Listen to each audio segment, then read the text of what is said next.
สวัสดีครับพ่อแม่พี่น้องสุภูสุคนครับพ่อกับบ่าวเปียกครับมื้อนี้ครับมาพี่น้อง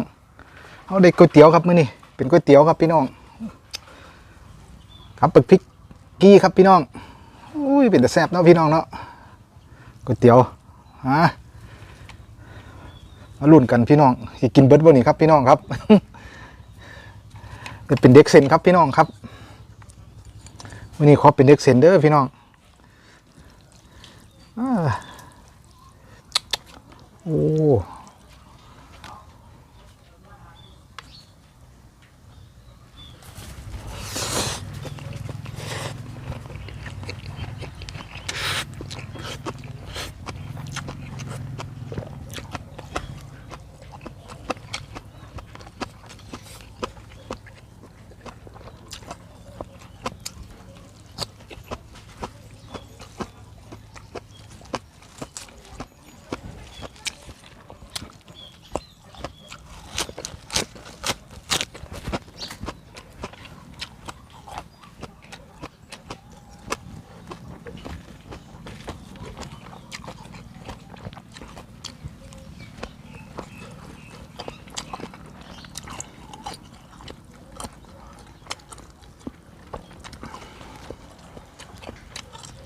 โอ้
เอา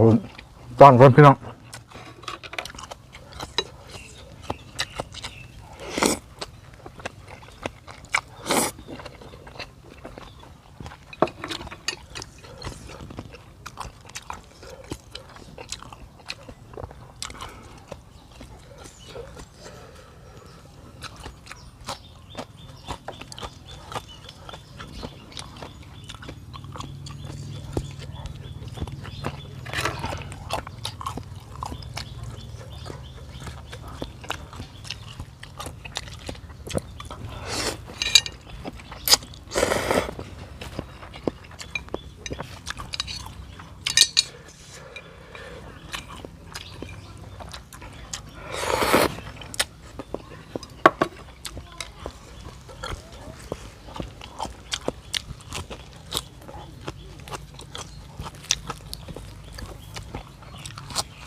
พี่น้องเปลี่ยนเป็นนั้น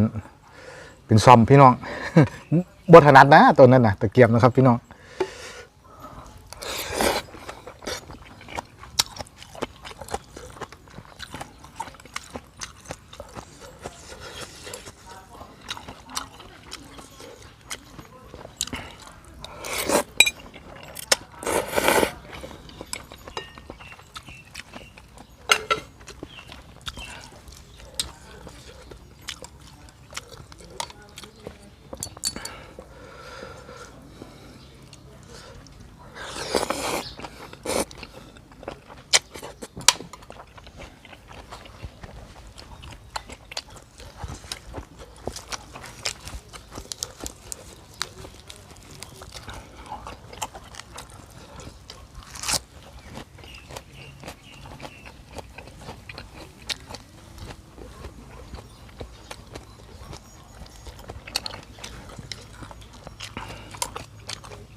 หวานจีบเผ็ดด้วยพี่น้องครับ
โอ้เนื้อเปื่อยพี่น้องเปื่อยดีขนาดเลยครับ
โอ้